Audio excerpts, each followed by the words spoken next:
এমন বৃষ্টিময় দিনে একটু বাইরে বের হতে কিন্তু ভালোই লাগে। একটু ঘোরাফেরা, একটু চা, সাথে বেস্ট ফ্রেন্ডের সাথে একটু আড্ডা। আসসালামু আলাইকুম বিউটিফুল পিপল, কেমন আছেন সবাই? আশা করি ভালো আছেন। আলহামদুলিল্লাহ, আমিও ভালো আছি। আমার ডেইলি ব্লগে আপনাদেরকে স্বাগতম। ফ্রেন্ডশিপ ডে চলে গিয়েছে আরও এক সপ্তাহ আগে, কিন্তু আমার বেস্ট ফ্রেন্ড আর আমি টাইম মেলাতে পারি নাই। তো আমাদের আজকে ফ্রেন্ডশিপ ডে। মাঝে মাঝে আমরা দুই বান্ধবী প্ল্যান করে ঘুরতে বের হই। এতে সময়টা ভালো যায়, মাইন্ড ফ্রেশ থাকে, মনটাও ভালো থাকে।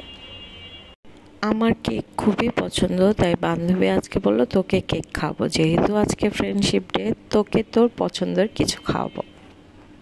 ও খুব সুন্দর করে কেকের মধ্যে ওর নাম আমার নাম লিখেছিল, কিন্তু নাড়াচাড়ায় কেকের নাম ডিসমিস হয়ে গেল, সাথে এত সুন্দর হাতটাও আমি ভেঙে ফেললাম। তো আমরা সবসময় চিন্তা করতাম যে এরকম একটা ফ্রেন্ড তো লাইফে থাকা দরকার, যার সাথে এক কাপ চা নিয়ে ঘন্টার পর ঘন্টা আড্ডা দেওয়া যায়।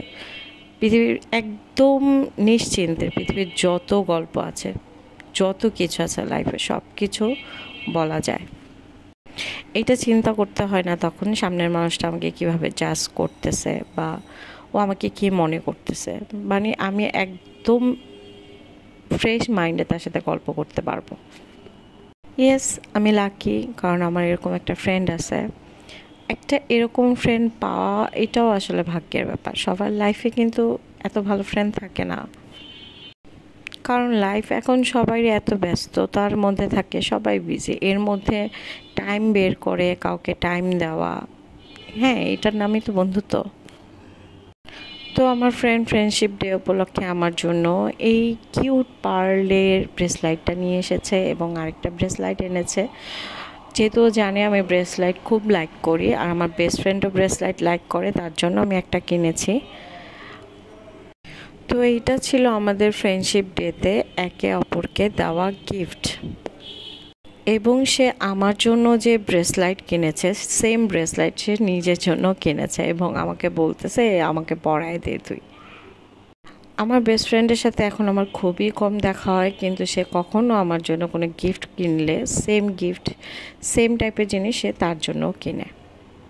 এবং শনি আঁকড়ায় খুব বাজেট ফ্রেন্ডলি একটা রেস্টুরেন্ট আছে, যেখানে আপনি বাজেটের মধ্যে খাবার পেয়ে যাবেন 99 টাকা করে। একদম পেট ভরপুর হয়ে যায় একটা প্লেটই নিলে।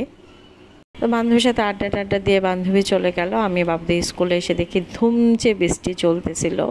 বৃষ্টির মধ্যেই আমি আবার বাবুদের নিয়ে বাসায় আসলাম। তো এই ছিল আমার ডেইলি ব্লগের একটা পার্ট। কার ভালো লাগলে লাইক, শেয়ার, কমেন্ট করতে ভুলবেন না। চলে যায়।